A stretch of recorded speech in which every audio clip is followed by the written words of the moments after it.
Hi friends, masala அரைச்சி ஒரு டிஃப்ரெண்ட்டான டேஸ்ட்டில் ஃபிஷ் ஃப்ரை எப்படி செய்யலான்னு பார்க்கலாமா? இதுக்கு ஒரு மிக்ஸி ஜாரில் ஒரு 1/4 ஸ்பூன் மிளகு, 1/4 ஸ்பூன் ஜீரகம், 1/4 ஸ்பூன் சோம்பு சேர்த்து ஒரு சுற்றி எடுத்துக்கிறேன். இதோட 1 ஸ்பூன் ஃபிஷ் ஃப்ரை மசாலா சேர்த்து நல்லா ஃபைன் பவுடராக அரைச்சி எடுத்துக்கிறேன்.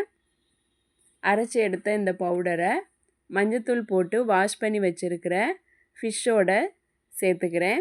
இப்போது ஒரு மிக்ஸி ஜாரில் ஒரு 10 சின்ன வெங்காயம், ஒரு சின்ன துண்டு இஞ்சியை பொடியாக கட் பண்ணி சேர்த்துக்கிறேன். இதோட 10 பல் பூண்டு சேர்த்து அரைச்சி எடுத்துக்கிறேன். அரைச்சி எடுத்த இந்த பேஸ்ட்டை ஃபிஷ்ஷோட சேர்த்துக்கிறேன். இதோட 1 ஸ்பூன் கார்ன்ஃப்ளவர், கொஞ்சம் உப்பு, கொஞ்சம் லெமன் ஜூஸ் சேர்த்து மிக்ஸ் பண்ணி ஒரு 1 ஹவர் அப்படியே ஊற விட்டுருதேன்.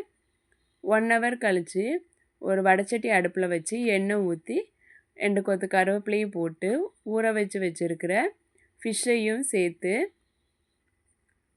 நல்லா 2 பக்கமும் வேக விட்டு பொரித்து எடுத்தால் சூப்பரான ஃபிஷ் ஃப்ரை ரெடி. இந்த மசாலா அரைச்சி செஞ்ச இந்த ஃபிஷ் ஃப்ரை டிஃப்ரெண்ட்டான டேஸ்ட்டில் இருக்கும். நீங்களும் ட்ரை பண்ணி பாருங்கள். தேங்க்யூ.